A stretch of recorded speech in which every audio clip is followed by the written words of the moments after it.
Hi friends, welcome back to our channel. Friends, మన channel cricket సంబంధించిన ప్రతి చిన్న అప్డేట్ మన ఛానల్లో రెగ్యులర్ వస్తుంటాయి. ఇంకా మన ఛానల్ సబ్స్క్రైబ్ చేసుకోకపోతే ఫ్రెండ్స్ వెంటనే సబ్స్క్రైబ్ చేసుకోండి అండ్ పక్కన ఉన్న బెల్ ని యాక్టివేట్ చేసుకోండి. అండ్ అదే ఇంకా మన వీడియోని లైక్ చేయకపోతే ఫ్రెండ్స్ వెంటనే లైక్ చేసి మన వీడియోలోకి అయితే ఎంటర్ చేద్దాం. ఫ్రెండ్స్ తప్పకుండా లైక్ చేయండి. లైక్ చేసి మన వీడియో మార్కెట్ కి ఫాస్ట్ రీచ్ అవుతుంది. ఇక ఇండియా వర్సెస్ న్యూజిలాండ్ రెండు టీంలు కూడా క్వాలిఫై అయినాయి. బట్ అయినా కానీ చాలా ఇంపార్టెంట్ మ్యాచ్ అని చెప్పుకోవచ్చు.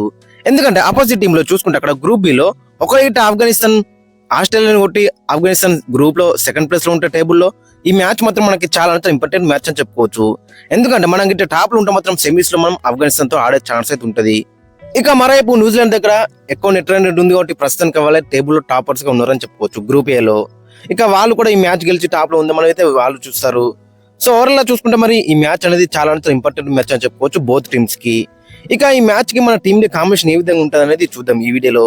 అక్కడ మరి చాలా న్యూస్ అయితే వస్తున్నాయి. మరి అక్కడ no Rohit Sharma, no Mohammed Shami, KL Rahul with Shubman Gill opening చేస్తారట, హర్షదీప్ సింగ్ కి ఛాన్స్ ఇస్తారట, అండ్ రిషబ్ పంత్ కూడా ఛాన్స్ ఇస్తారట ఆసియా వికెట్ కీపర్ గా.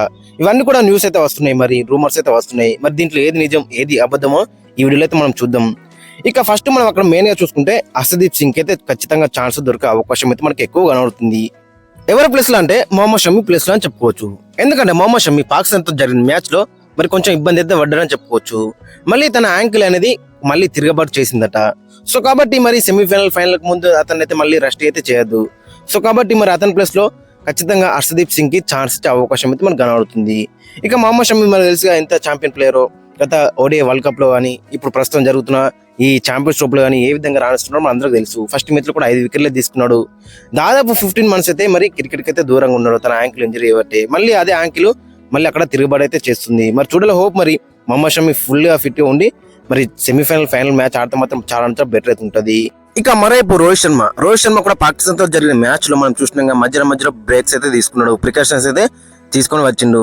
సో కాబట్టి మరి ఇతను కూడా ఈ మ్యాచ్ మిస్ అయ్యే ఛాన్స్ అయితే మనకు ఎక్కువ కనబడుతుంది. మరి ఇతను గిట్ట లేకపోతే మాత్రం ఖచ్చితంగా కేఎల్ రాహుల్ మనకు అక్కడ ఆప్షన్ గా కనబడుతున్నాడు ఓపెనర్ గా. సో కాబట్టి కేఎల్ రాహుల్ విత్ శుభ్మన్ గిల్ అయితే ఓపెనింగ్ చేసే ఛాన్స్ అయితే మనకు ఎక్కువ కనబడుతుంది. ఒకవేళ గిట్ట రోహిత్ శర్మ అందుబాటులో ఉండకపోతే టర్న్ ఫిట్ ఉంటే మాత్రం ఖచ్చితంగా కేఎల్ రాహుల్ అక్కడ మనకి ఆప్షన్ గా కనబడుతున్నాడు. కేఎల్ రాహుల్ కూడా ఓపెనింగ్ చేసిన అనుభవం ఉంది. ఓపెనింగ్ లో కూడా మంచి రన్స్ ఉన్నాయి, మంచి నాక్స్ ఉన్నాయి. సో కాబట్టి ఇక్కడ కూడా మంచి రన్స్ బెటర్ అయితే ఉంటుంది. ఇక వికెట్ కీపర్ గా రిషబ్ పంత్ ని తీసుకొచ్చే ఛాన్స్ అయితే మనకు ఎక్కువ కనబడుతుంది. ఒకవేళ ఇట్లా రిషబ్ పంత్ వచ్చి మంచి వికెట్ కీపింగ్ వేసి మంచి నాక్ ఆడితే మరి తర్వాత మ్యాచ్ లో ఎవరిని కంటిన్యూ చేస్తారనేది మనకి అది కూడా చాలా ఇంట్రెస్టింగ్ కనబడుతుంది. బట్ ప్రాబిలిటీగా చూసుకుంటే రోహిత్ శర్మ నిగిల్ వల్ల మరి కేఎల్ రాహుల్ ఓపెనర్ గా ఆడతాడు అండ్ రిషబ్ పంత్ వచ్చి అక్కడ వికెట్ కీపర్ గా ఆడే ఛాన్స్ అయితే మనకు ఎక్కువ కనబడుతుంది. ఇక కెప్టెన్ గా శుభ్మన్ గిల్, మరి ఛాంపియన్స్ ట్రోఫీ కి వైస్ కెప్టెన్ గా శుభ్మన్ గిల్ ఉన్నాడు. ఒకవేళ ఇట్లా రోహిత్ శర్మ అందుబాటులో లేకపోతే మాత్రం ఖచ్చితంగా శుభ్మన్ గిల్ కెప్టెన్ గా చేసే అవకాశం అయితే మనకి ఎక్కువ కనబడుతుంది. మరి చూడాలి తన కెప్టెన్సీ స్కిల్స్ ఏ విధంగా ఉంటాయనేది కూడా మనకి చాలా ఇంట్రెస్టింగ్ కనబడుతుంది.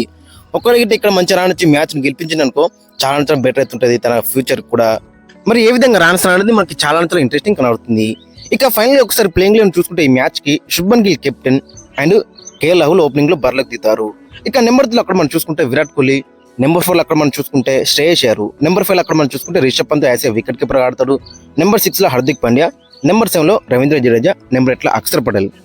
ఇక నెంబర్ 9 లో కుల్దీప్ యాదవ్, నెంబర్ 10 లో హర్షదీప్ సింగ్, నెంబర్ 11 లో హర్షిత్ రాణా. సో ఓవరాల్ చూసుకుంటే మరి 11 మాత్రం చాలా బెటర్ గా కనబడుతుంది. మరి అక్కడ రిషబ్ పంత్ గానీ హర్షదీప్ సింగ్ గానీ ఏ విధంగా రాణిస్తారు అనేది ఇంట్రెస్టింగ్ కనబడుతుంది. ఒకవేళ హర్షదీప్ సింగ్ ఇక్కడ 5 వికెట్లు తీసి రిషబ్ పంత్ ఒక మంచి మ్యాచ్ విన్నింగ్ నాకు ఆడితే మాత్రం తర్వాత మ్యాచ్ లో మరి ఎవరు ఉంటారు అనేది కూడా చాలా ఇంట్రెస్టింగ్ కనబడుతుంది. ఇక శుభ్మన్ గిల్ కూడా మరి కెప్టెన్ గా ఎత్తున్నాడు కాబట్టి మరి అతను ఏ విధంగా రాణిస్తారు అనేది కూడా మనకి చాలా ఇంట్రెస్టింగ్ కనబడుతుంది. ఓవరాల్ చూసుకుంటే ఒకవేళ ఇట్లా అన్ఫిట్ గా ఉంటే రోహిత్ శర్మ ఈ మ్యాచ్ ఆడకపోవచ్చు అండ్ మొహమ్మద్ షమి కూడా ఈ మ్యాచ్ ఆడకపోవచ్చు. వీరిద్దరి ప్లేస్ లో రిషబ్ పంత్ అండ్ హర్షదీప్ సింగ్ కి ఛాన్స్ దొరికే అవకాశం అయితే మనకు కనబడుతుంది. అండ్ కేఎల్ రాహుల్ ఓపెనర్ గా ఆడే ఛాన్స్ అయితే మనకు ఎక్కువ కనబడుతుంది. ఫ్రెండ్స్, మరి మీ యొక్క ఒపీనియన్ అయితే కింద కామెంట్స్ అయితే మెన్షన్ చేయండి అండ్ మీ యొక్క ప్లేయింగ్ లెవెన్ కూడా కింద కామెంట్స్ అయితే మెన్షన్ చేయండి.